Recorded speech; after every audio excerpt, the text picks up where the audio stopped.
Boa noite a todos. Quero começar por agradecer esta oportunidade, este privilégio, mas também esta responsabilidade de vos expor algo sobre um tema que me é tão caro, que é tão precioso. Aquilo que eu vou falar convosco é fruto de várias horas de estudo e de oração, minhas e principalmente dos meus queridos irmãos, condensados em, espero eu, 40 minutos. Espero não passar muito disso, também para não vos ser pesado. Devo dizer-vos que o estudo da Palavra de Deus é precioso, é proveitoso, é deleitoso. E é claro que nos priva de outras coisas. Priva-nos de outras coisas, mas quase todas elas, ou diria todas elas, menos proveitosas e menos prazerosas. E este estudo em particular foi útil para que eu pudesse apreciar um pouco mais a morte do Senhor. Eu costumo dizer isto, às vezes em tom de brincadeira, mas talvez nem tanto, que é como se me tivessem dito: Daniel, tu precisas de estudar mais sobre a morte do Senhor. Precisas de valorizar mais a morte do Senhor. Portanto, trata de estudar isso. E depois apresenta aos outros aquilo que estudaste, aquilo que aprendeste. E é isso que eu espero fazer nesta noite. Espero poder ajudar-vos a apreciar mais o facto, o acontecimento mais decisivo na existência de qualquer um de nós. O nosso calendário é dividido em antes de Cristo e depois de Cristo, mas a existência do homem, a eternidade do homem é decidida pelo que acontece na cruz. Antes da cruz e depois da cruz de Cristo. Hoje, como sabem, é Sexta-feira Santa, é feriado, nós agradecemos. É o dia em que se assinala, o mundo assinala a morte de Cristo. É também chamado, há quem em vez de chamar Sexta-feira Santa, chame Sexta-feira Boa. Eu até tive o cuidado de a um irmão de escrever uma Sexta-feira Boa. Porquê? Porque os americanos, os ingleses, chamam Good Friday, Sexta-feira Boa. E pode alguém pensar, porquê chamar Sexta-feira Boa se é a morte de alguém que se está a assinalar? Como se pode celebrar a morte de alguém? Que sentido faz celebrar a morte de um inocente?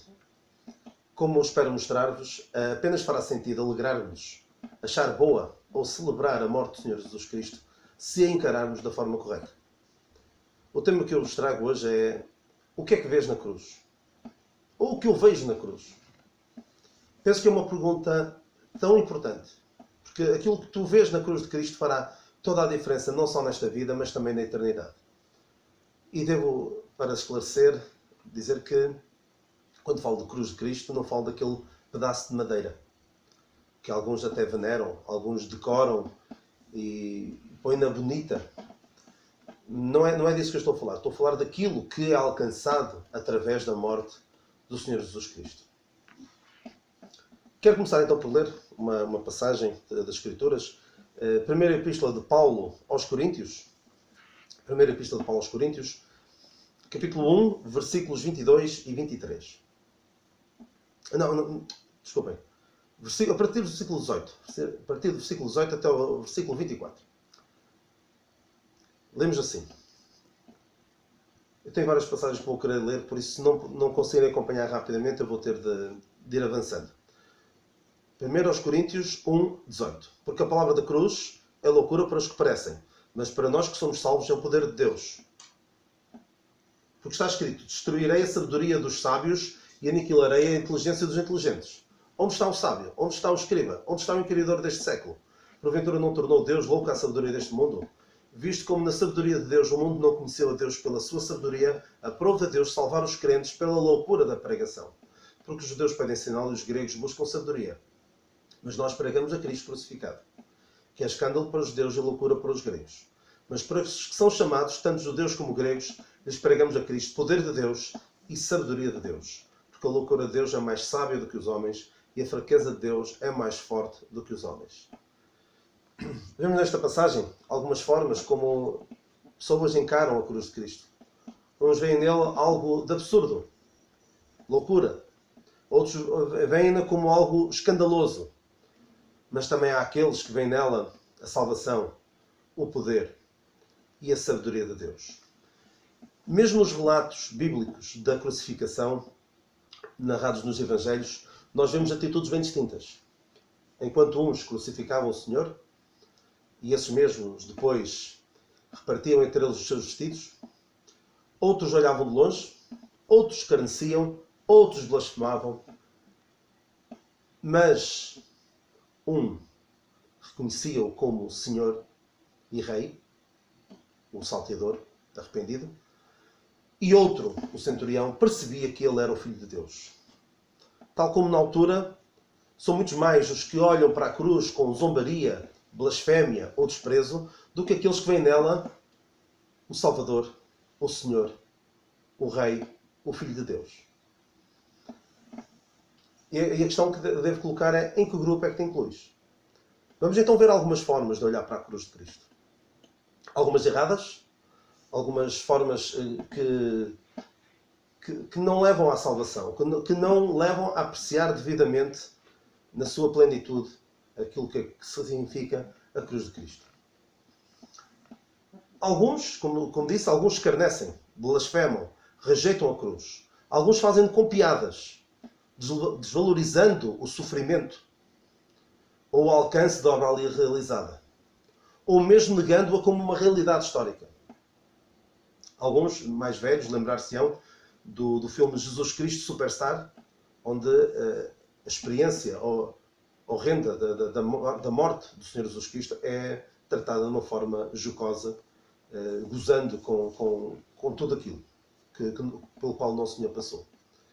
Olhar para a cruz e reagir com indiferença é um erro fatal.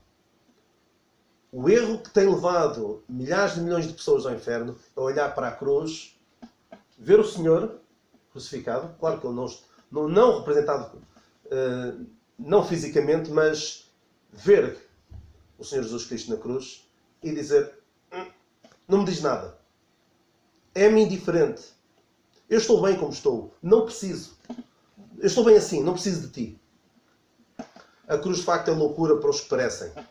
Para eles é estúpido, é ignorante, é inaceitável querer que o Jesus Cristo crucificado é o único caminho para Deus e que a sua morte tem esse propósito, de nos levar a Deus. Quando o apóstolo nos diz que Cristo padeceu justo pelos injustos para levar-nos a Deus. E algo também que atrapalha um pouco a mensagem da cruz é o facto de que na palavra de Deus é-nos dito que Jesus Cristo veio para os injustos, veio para salvar os pecadores, veio para justificar o ímpio. Não veio para fazer nada, ou não veio para fazer o que quer que fosse, por aqueles que são religiosos, por aqueles que são bons aos seus próprios olhos. Para esse o Senhor Jesus Cristo não veio fazer nada. Veio para os condenar, mas não veio para salvar esses, veio para salvar. Se lerem as passagens bíblicas, veem que Cristo Jesus veio ao mundo para salvar os pecadores. Lemos que Deus justifica o ímpio e lemos que o Senhor Jesus Cristo padeceu o justo pelos injustos, para levar-nos a Deus. E é aqui que também muitos têm falhado. Muitos têm passado ao lado da salvação por não reconhecerem esse seu estado de pecadores, de ímpios, de injustos. Então, de facto, esta mensagem da cruz é loucura. E os sábios deste mundo, como lemos naquela passagem, desprezam-na. Vemos como muitos dos atenienses, ali no Areópago, chamaram a Paulo de paroleiro. Quando ele começou a falar-lhes de Cristo, particularmente da ressurreição, alguns escarneciam dele. Diziam: está bem, nós outro dia te ouviremos falar sobre isto. Enquanto outros também escarneciam. Então esta é a forma de olhar para a cruz. Com desprezo, com blasfémia, com indiferença. Alguns olham para a cruz como um objeto de devoção. E exibem-na nos seus templos, nos seus monumentos e casas, embelezando-a e tornando-a num objeto de decoração. Mas a cruz não tem nada de esteticamente belo. Ela é terrível. É um espetáculo assombroso de presenciar. Alguns que até carregam uma réplica consigo, como objeto de devoção, com a ideia de que os ajudará a ultrapassar as dificuldades da vida. Como se de um amuleto se tratasse. E há aqueles que ridiculamente afirmam ter um pedaço da cruz. O problema e guardam como uma relíquia. O problema é que, a frase não é minha, mas os bocados da cruz de Cristo, espalhados por esse mundo fora, dariam para reconstruir não toda a cruz, mas toda a Arca de Noé. Infelizmente, tudo isto não é mais do que superstição. Ou mesmo idolatria, a qual Deus condena, claramente. E passa completamente ao lado do verdadeiro significado da cruz. Uma outra forma ainda de olhar para a cruz é dar demasiada importância aos detalhes e perder o mais importante da cruz, ou seja, aquilo que ela alcançou. Alguns entram em lutas nos Facebooks e noutros fóruns, desonrando até o nome de Deus, por causa do dia em que Cristo foi crucificado. Se foi na quarta, se foi na quinta, se foi na sexta. Assim, é um estudo muito interessante. Perceber, comparando Escritura com Escritura. Vendo o uso das expressões terceiro dia, 3 dias e 3 noites. Mas daí, e tirar daí proveito. A palavra de Deus está, nós temos a palavra de Deus para estudar. Mas daí entrar em guerras, chamar hereges uns aos outros, por causa de não concordarem comigo no dia específico em que o Senhor morreu. Alguns afirmam e defendem que o Senhor Jesus Cristo foi crucificado no lugar da caveira. E que o lugar da caveira é o lugar onde está a caveira de Adão, onde Adão foi enterrado. E é bonito pensar que o Senhor Jesus Cristo derramou o seu sangue em cima da sepultura do primeiro pecador, de Adão, simbolizando desta forma a redenção da raça humana. É bonito pensar dessa forma, mas não temos provas de que tenha sido isso. Há quem diga, por exemplo, que o Monte do Calvário é o monte onde Abraão esteve disposto a matar o seu filho. E é uma boa ilustração que se pode tirar, que naquele dia, quando Abraão ia para matar o seu filho, houve um substituto. Enquanto Abraão ia para espetar a faca no seu filho, houve uma voz do céu que o mandou parar. Mas, quando a ira de Deus se abateu sobre o Senhor, não houve ninguém que disse para parar. Ele levou o seu castigo até ao fim. Não sabemos ao certo se terá sido. Se foi, é bonito de pensar dessa forma, mas não sabemos ao certo. São tradições. Os americanos têm uma expressão que é a hill to die on, ou seja, uma colina onde eu deva morrer. Ou seja, quando algo é tão vital para as suas convicções, algo tão fundamental que eles decidem que aquilo é algo pelo qual eu deva morrer. Uma colina na qual eu deva morrer. E a localização da colina onde o Senhor morreu não deve ser uma colina onde nós estejamos dispostos a morrer. Ou seja, a ir até às últimas consequências. Não vale a pena guerrearmos por causa destes pormenores. Mas alguns que, em relação à morte de Cristo, em relação à cruz de Cristo, desviam a sua atenção do mais importante. Há também quem defenda que havia não 3 cruzes, mas 5. 2 de cada lado, além da do Senhor. E defendem aquilo de uma forma bastante fundamentada. Não sabemos se está certo ou não. E até umas imagens da cruz do Senhor com mais 2 de cada lado. E outros dizem também e defendem de uma forma veemente que os 2 salteadores foram pregados na mesma cruz que o Senhor. Ou seja, havia só uma cruz. E ainda há aqueles que dizem que era uma estaca, que não era nada uma cruz. E levam estas suas convicções até às últimas consequências. Mas vale a pena. Pensemos na seguinte ilustração, que eu já contei algumas vezes e alguns conhecerão. Conta-se que quando os irmãos Wright, no início do século XX, fizeram o seu primeiro voo com o avião, os irmãos Wright são conhecidos como os inventores do avião, eles, quando conseguiram fazer o seu primeiro voo com o seu pequeno avião, enviaram um telegrama mandaram uma mensagem para a sua irmã.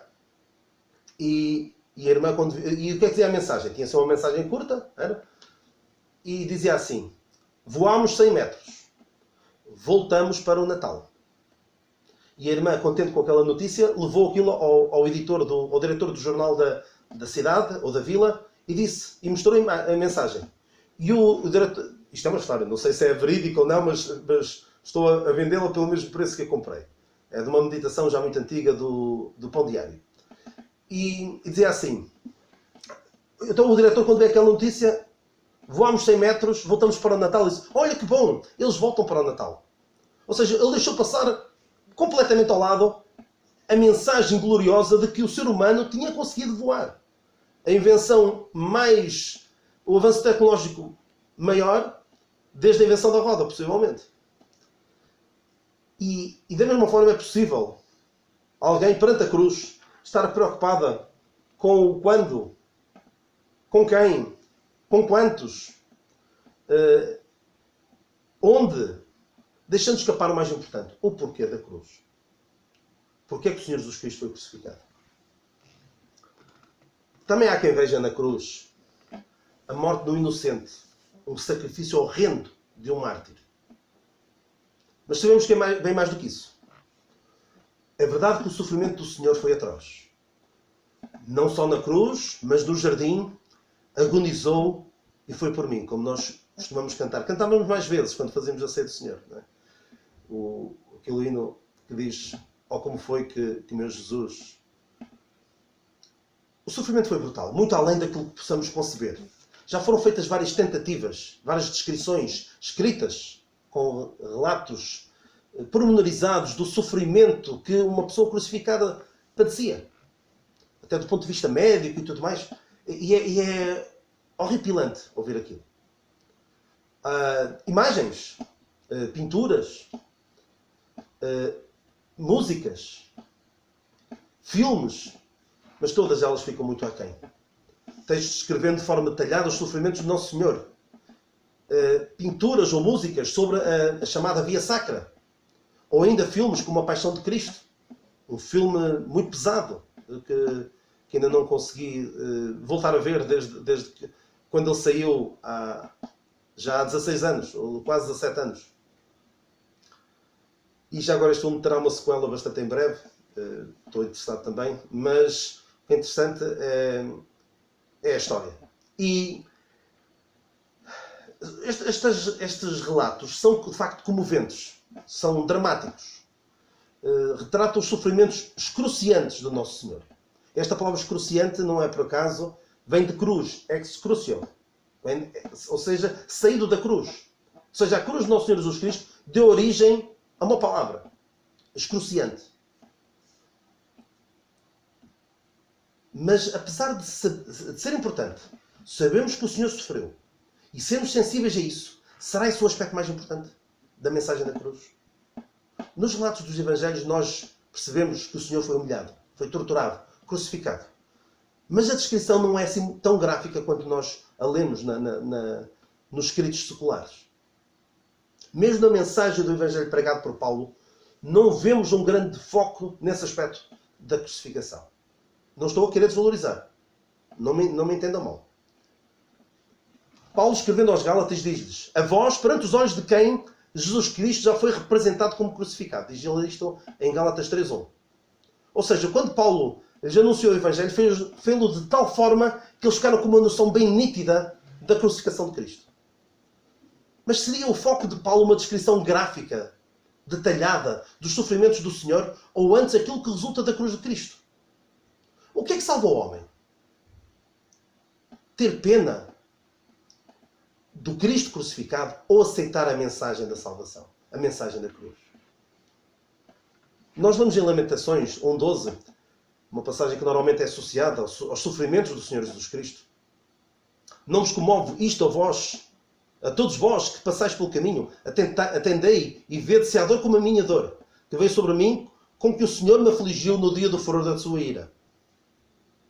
Claro que nos devemos comover, não devemos ficar indiferentes. Mas muitos se comovem com o seu sofrimento e continuam perdidos. Ver o filme da Paixão de Cristo, chorar, passa a expressão baba e ranho, ao ver aquele filme, que é difícil uma pessoa sair daquele filme sem derramar lágrimas, não salva ninguém. O chorar não salva, como diz o cântico. Comoção não é conversão. Aliás, a comoção, se alguém se deixar levar em demasia pelos seus sentimentos, pode até ser um impedimento à conversão. Aqueles que se convertem apenas por emoções, ou que se dizem que se converteram devido a uma situação muito forte do ponto de vista emocional, poderão estar perdidos. Agora, o que é que eu vejo na cruz? Eu vejo, como nós acabámos de cantar há pouquinho, o meu pecado castigado no Senhor Jesus Cristo. Como eu disse ainda há pouco, a mensagem da salvação é a loucura, mas para nós que somos... Mas para nós que somos salvos, é o poder de Deus. Ou seja, eu vejo ali a salvação de Deus. Vejo o meu pecado castigado em Jesus. Foi na cruz onde um dia eu vi o meu pecado castigado em Jesus. O castigo que eu merecia, devido ao meu pecado, o Senhor levou sobre si. Eu merecia estar ali. Eu merecia a morte devido ao meu pecado, pois o salário do pecado é a morte. Mas, àquele que não conheceu o pecado, Deus o fez pecado por nós, para que nele fôssemos feitos justiça de Deus. O Senhor Jesus Cristo veio a este mundo. Identificou-se com a nossa natureza ao nascer. Identificou-se com a nossa culpa, ainda que sem pecado, quando se batizou. E identificou-se com a nossa morte, morrendo a morte que nós merecíamos. Agora, quando alguém olha para a cruz, qual deve ser a sua atitude? Porquê é que ele está a morrer? Sim, porquê é que o Senhor Jesus Cristo morreu? Alguns olham para a morte do Senhor Jesus Cristo como uma tragédia. E, infelizmente, alguns de Bíblia na mão pregam um Cristo que até dá vontade de dizer: "Ei, que mensagem extraordinária! É pena ele ter morrido." Não. Devemos perceber porque é que ele morreu. Ele morreu não foi devido ao seu pecado. Esta morte não é sua morte. Porque a alma que pecar, essa morrerá. O pecado, sendo consumado, gera a morte. Mas ele não tem pecado. A morte que ele está a morrer não é sua morte. É minha. Eu é que comecei a morrer. Eu creio nisso e aceito o seu sacrifício de amor ao morrer em meu lugar. É aí que, ao identificar-se com o Cristo crucificado, que se dá a experiência mais gloriosa que o ser humano pode ter. A experiência da salvação. O Senhor Jesus Cristo foi batizado. Foi identificado com a nossa morte. Ele dizia: "Importa, porém, que seja batizado com um certo batismo. E como me angustio até que venha a cumprir-se." Em Lucas 12:50. Ou seja, a morte do Senhor Jesus Cristo foi um batismo. Porque batismo significa identificação. Ele foi batizado na nossa morte, ao morrer a morte que nós merecíamos. E agora, quando cremos na mensagem da cruz, quando olhamos para a cruz da forma correta, nós somos batizados na sua morte. E ele diz, Paulo diz: "Ou não sabeis que todos quantos fomos batizados em Jesus Cristo, fomos batizados na sua morte?" Lemos isso em Romanos 6:3. Ou seja, fomos batizados na sua morte. Isto é que é o batismo. O glorioso batismo que nós lemos em Efésios 4:5. Um só batismo. O batismo do Senhor Jesus Cristo na nossa morte. O nosso batismo na sua morte. E como é pena que muitos se percam em guerras por causa de batismo para aqui e batismo para ali, quando o verdadeiro batismo é este.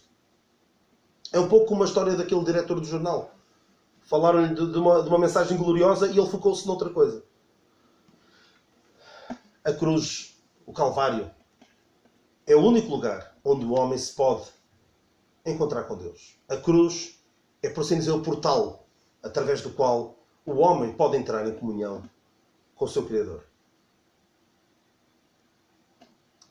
É muito importante percebermos que no alto do seu sofrimento físico, da tortura mental, da vergonha, sim, porque o Senhor Jesus Cristo foi crucificado nu, não foi com uma tanga, como às vezes colocam nas imagens.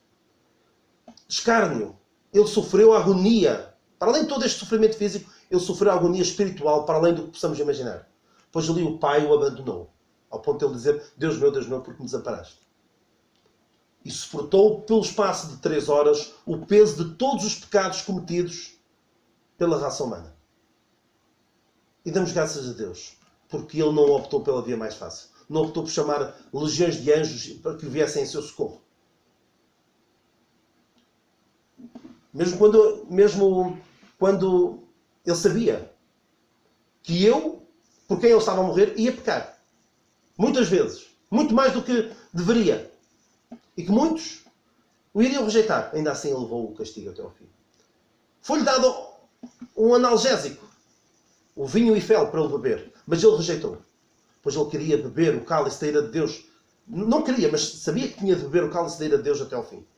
Ele, pelo gozo que lhe estava proposto, suportou a cruz e desprezou a afronta. suportou tudo até ao fim, até à última gota, para agora podermos ter uma salvação perfeita, completa e sem necessidade de qualquer acréscimo. Na cruz, eu também vejo o preço pago pela minha redenção. Nós lemos, eu vou citar essas passagens de forma um pouco rápida. Em 1 Timóteo 2,6 diz que o Senhor Jesus Cristo se deu em preço de redenção por todos. Em Tito 2,14, Ele se deu a si mesmo por nós para nos remir de toda a iniquidade. E 1 Pedro 18 e 19 nós lemos que não foi com coisas corruptíveis que fomos resgatados da nossa vã maneira de viver, mas com o precioso sangue de Cristo. Ou seja, foi pago um alto preço pelo nosso resgate. Porque nós estávamos nas mãos de um dono de escravos. Nós estávamos no mercado de escravos e o Senhor Jesus Cristo veio comprar-nos. Esta é a ideia da palavra remir de toda a iniquidade que nós lemos em Tito 2,14. Não sei se sabem que quando o Império Britânico decidiu acabar com a escravatura, em 1834, foi decretado compensar os proprietários dos escravos. Na altura ninguém pensou em compensar os próprios escravos. Não é? Hoje já se fala muito disso, de uma forma... Em certos círculos fala-se muito disso, de compensações pela escravatura. Mas na altura não pensou-se em compensar os proprietários dos escravos. E foi fixada a quantia de 20 milhões de libras na altura. É uma quantia tão grande que só acabou de ser paga em 2015. Imaginem quase 200 anos para pagar isto. Mas o preço da nossa redenção foi muito mais elevado. Porque a redenção da alma é muito cara. Não é? Diz o salmista. A redenção da sua alma é caríssima e os seus recursos se esgotariam antes. Porque a redenção da nossa alma não pode ser paga com dinheiro ou com recursos materiais ou recursos humanos. Foi preciso o precioso sangue de Cristo. E esta é a razão pela qual a salvação é tão fácil. A salvação é tão fácil, porque custou um preço elevadíssimo ao nosso Senhor. O seu precioso sangue. Quando alguém queria comprar um escravo, poderia haver várias razões para comprar um escravo, porque queria um escravo para uma determinada função, essa pessoa ia ao mercado de escravos. E quando encontrava o escravo que parecia encaixar nas suas pretensões, ele examinava-o e testava-o, até batia-lhe e tudo, para ver se ele aguentava a dor. Ou seja, ele queria garantir a qualidade do produto antes de pagar por ele. E quando o vendedor percebia que aquela pessoa estava mesmo interessada, fazia com que o preço subisse, até onde pudesse, para ganhar o mais possível com aquele escravo. E esta é a ideia da palavra redimir, que nós lemos, ou remir, em Tito 2,14. Esta palavra é lutro, no grego. Ocorre aqui, ocorre também naquele episódio dos discípulos a caminho de Emaús. Esperávamos que fosse ele que remisse a Israel. E também naquela passagem que já vos li de 1 Pedro 1,18. Fostes resgatados da vossa vã maneira de viver. E o que é que significa? Significa uma pessoa que paga um preço muito elevado para obter o escravo que deseja. E quando o escravo estivesse pago, comprado, o escravo tornar-se-ia propriedade sua. Por isso é que nós vemos ali em Tito 2,14, nos remiu para sermos um povo seu, especial, zeloso de boas obras. Então nós podemos ver com esta analogia com o mercado dos escravos, a boleia desta expressão redimir, nós podemos ver que o Senhor Jesus Cristo veio ao mundo, o mercado dos escravos, de Satanás, em busca de cada um de nós. O Filho do Homem veio buscar e salvar o que se havia perdido. O Senhor Jesus Cristo sabia que nos queria e que não nos esqueceria enquanto não tivesse a compra consumada. E estava disposto a pagar o que fosse preciso. E então Ele comprou-nos com o seu precioso sangue. Comprou-nos para si. E nos dá agora uma liberdade, dá-nos a liberdade de vivermos para Ele. Nos reuniu para sermos um povo seu especial, zeloso de boas obras. Então nós podemos ler esta passagem de Tito 2,14 como o qual se deu a si mesmo por nós, para que pudesse comprar-nos do mercado de escravos, para nos tornarmos sua propriedade. Sim, ele dispôs-se a pagar o preço do resgate para nos libertar. Ainda quero ver mais algumas coisas, não quero alongar muito mais, mas ainda quero ver algumas coisas que eu vejo na cruz. Estejam descansados que eu não vou falar de 40 coisas, como falei da outra vez. O Marcos ouviu-me falar, e o Celso, e o Miguel, e o Timóteo e o Samuel, ouviram-me falar de 40 coisas que ocorrem quando uma pessoa se converte. Nas fontinhas só me ouviram falar de 33, mas depois quando falei ali aos irmãos já ia em muitos mais. Mas há muitas coisas que ocorrem quando a gente, que resultam da salvação. Eu não vou falar de todas. Mas o que é que eu vejo na cruz também? Eu vejo motivação para viver para Ele. Porque nós lemos, e se isto não, se olhar para aquilo que o Senhor Jesus Cristo sofreu, não nos leva a querer viver para Ele, não sei o que é que valor é que estamos a dar à cruz de Cristo. Lemos em Romanos 6,6, sabendo isto, que o nosso velho homem foi com Ele crucificado, para que o corpo do pecado seja desfeito, para que não sirvamos mais ao pecado. Gálatas 1,4, o qual se deu a si mesmo por nossos pecados, para nos livrar do presente século mau, segundo a vontade de Deus nosso Pai. Em Gálatas 1,4. Em Gálatas 2,20, lemos, já estou crucificado com Cristo, e vivo não mais eu, mas Cristo vive em mim. E a vida que agora vivo na carne, vivo pela fé do Filho de Deus, o qual me amou e se entregou a si mesmo por mim. E outra vez aquela passagem de Tito 2,14, o qual se deu a si mesmo por nós, para nos remir toda a iniquidade, e purificar para si um povo seu, especial, zeloso, de boas obras. Um dos melhores filmes de sempre, já vi, quero ver se volto a ver, já não vejo há muito tempo, e que incrivelmente não ganhou o Oscar de melhor filme, não sei como é que isso foi acontecer, é o Resgate do Soldado Ryan. O Resgate do Soldado Ryan, o filme que retrata a história baseada em factos verídicos de um grupo de soldados que desembarcaram na Normandia no dia D, 6 de junho de 1944. E estes homens vão, sob o comando do Capitão Miller, em busca do soldado Ryan, do soldado James Ryan, para o resgatar. E resgatar porquê? Porque ele era o mais novo de 4 irmãos. E a sua mãe já tinha perdido os outros 3 filhos na guerra. Então era uma política do exército americano que, quando restava apenas um filho a uma mulher, a uma mãe, não sei se havia a particularidade dela ser viúva ou não, mas para evitar que a mulher ficasse desamparada dos seus filhos todos, então tinham de fazer tudo por tudo para salvar aquela pessoa. Então, estes homens irrompem pela Normandia adentro em busca deste homem. As suas ordens são procurar o soldado e garantir o seu retorno com vida para casa, para junto também. A dada altura do filme, o Capitão Miller, um pouco frustrado com esta missão, desabafa, dizendo, é bom que ele valha a pena. É bom que ele vá para casa e cure alguma doença. Ou invente uma lâmpada mais duradoura.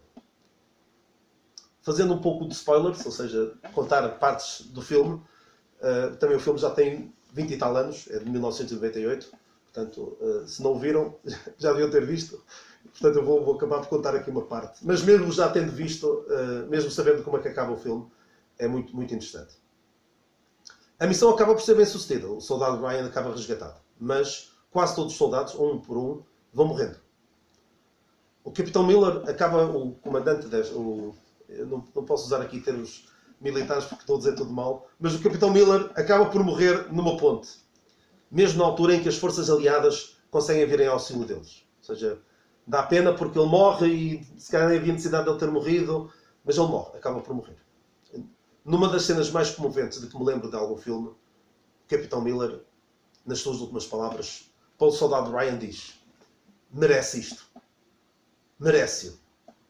Ou seja, faz por merecer isto. Esta gente toda morreu por tua causa, para te salvar.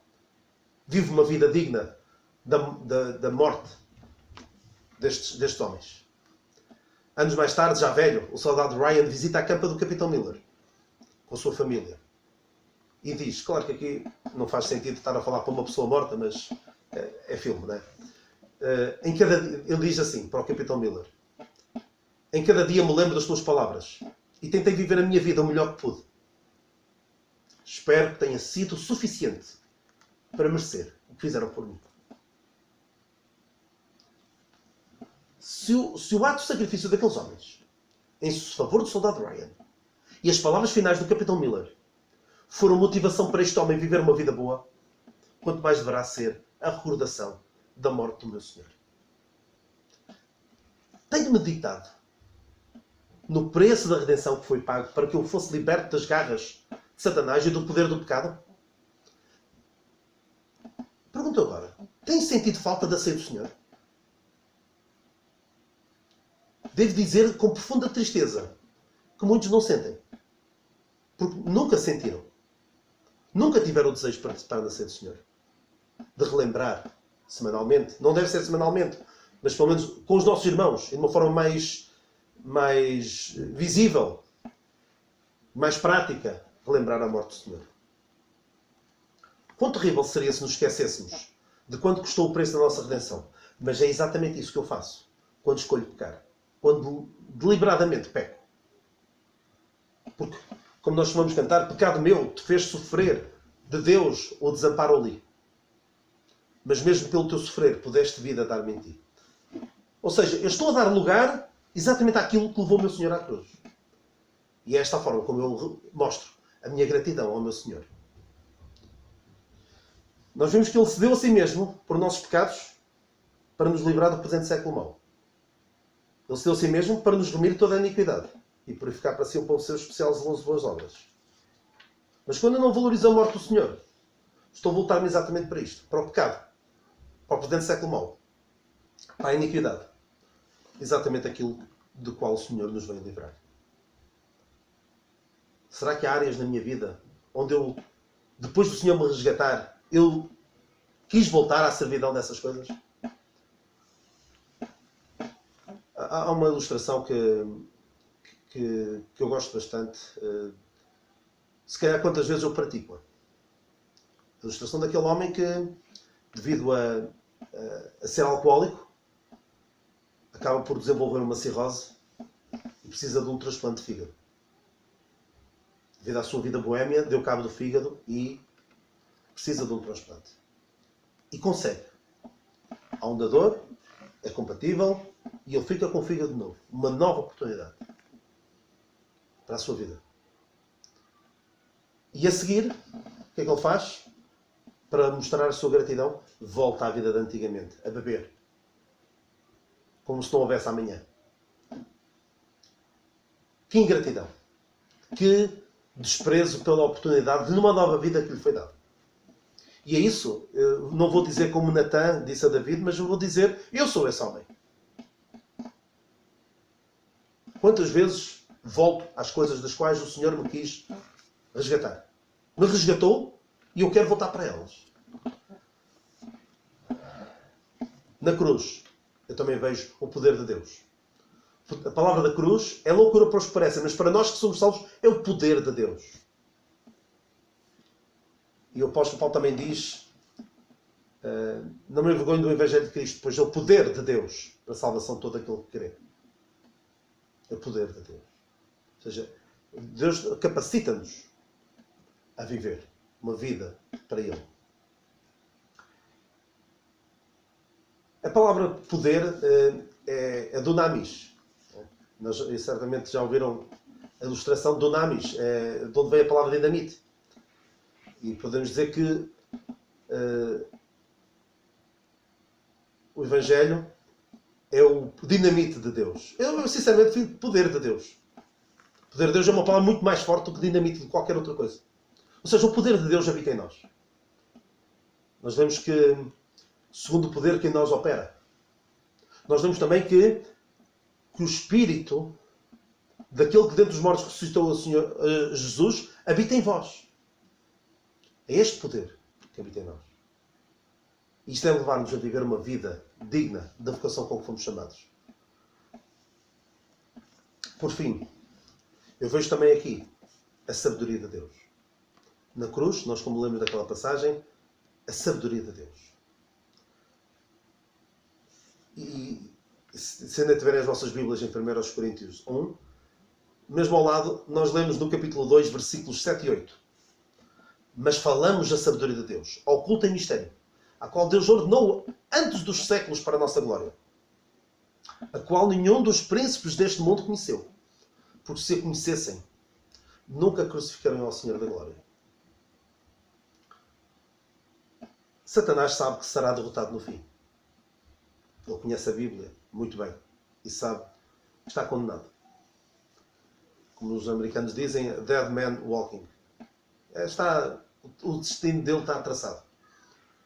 É uma questão de tempo. Mas ele não se importa de ter algumas vitórias. Segundo a profecia, o Messias, nós lemos isso particularmente em Isaías 53, o Messias triunfaria apesar da sua morte. Apesar da sua morte. Ou seja, o inimigo teria uma vitória momentânea, fugaz. Mas agora, com este mistério,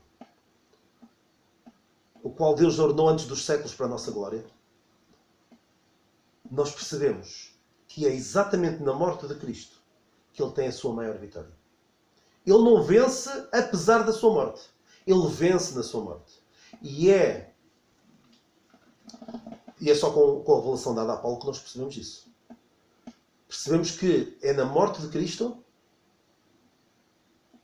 que o Senhor tem a sua maior vitória e que o diabo tem a sua mais retumbante derrota. É com a revelação do mistério que nós percebemos que a morte de Cristo é a base da redenção para todo o homem. E vejamos, em Pentecostes, quando Pedro prega, como é que ele apresenta a cruz de Cristo? Eu já tenho dito isto várias vezes. Como é que ele apresenta a cruz de Cristo? Apresenta como a tragédia nacional. O crime nacional que aquele povo tinha cometido. A morte de Cristo era o problema, não era a solução. Qual era a solução? Arrependimento e batismo. Não os méritos do Senhor Jesus Cristo. Não aquilo que o Senhor Jesus Cristo tinha realizado na cruz. Agora, quando nós anunciamos o Evangelho, o que é a morte de Cristo? A morte de Cristo é a solução. Ou seja, desta forma Deus conseguiu baralhar por completo o inimigo das nossas almas. Deitar por terra os planos de Satanás. E é por isso que ele odeia a mensagem do Evangelho. A revelação do mistério. Porque com esta mensagem, a sua loucura fica exposta perante todos. E a sabedoria de Deus é enaltecida, é engrandecida. Deus, como nós sabemos, é omnipotente, é onipresente, é omnisciente, mas também é omnissapiente. É o Deus todo sábio. Paulo termina a sua epístola aos Romanos dizendo: ao único Deus sábio seja dada a glória por Jesus Cristo para todo sempre. Amém. Ainda sobre a sabedoria de Deus, vemos também como ele conseguiu aquilo que era impossível. Aparentemente. Era impossível ao homem. E de uma forma, do ponto de vista da lógica, seria impossível. Conciliar a justiça com o amor. Ele poderia salvar todos. Dizer, está tudo salvo, vai tudo para o céu. Mas ele não estaria a ser justo. Era como se o Império Britânico dissesse: todos os escravos são livres a partir de agora. E vocês não têm nada que ficar chateados porque vocês já o tiveram muito tempo, debaixo do vosso poder. Portanto, agora acabou-se. Poderia fazê-lo. Mas os donos dos escravos poderiam ficar sempre a reclamar direitos. Se Deus nos perdoasse pura e simplesmente, sem haver um castigo pelo nosso pecado, o diabo poderia acusar Deus de não ser justo. E Deus poderia condenar-nos todos. Vai tudo para o inferno. Não estaria a ser amor. Mas nós vemos, como diz o cântico 125, eis na cruz, em pleno acordo, a justiça com o amor. Eis ali como ele é justo e também é salvador. E quase para terminar vou ler aquela passagem extraordinária de Romanos 3.